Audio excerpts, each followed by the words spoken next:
Welcome to Mamata recipes. పాలకూర తయారు విధానం. ఆయిల్ పోసుకొని కొంచెం ఎల్లిపాయలు ఒక 5-6, ఎండుమిర్చి, కొద్దిగా పసుపు, పోపు దినుసులు వేసుకొని పాలకూర కట్ చేసుకొని కడిగి వేసుకోవాలి ఒక 5 కట్టలు.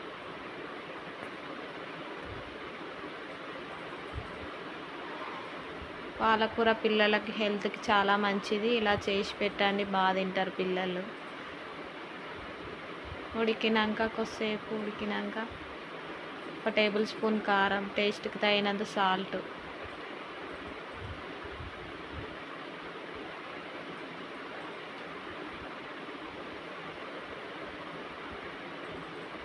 ఒక 10 నిమిషాలు ఉడకబెట్టుకోవాలి.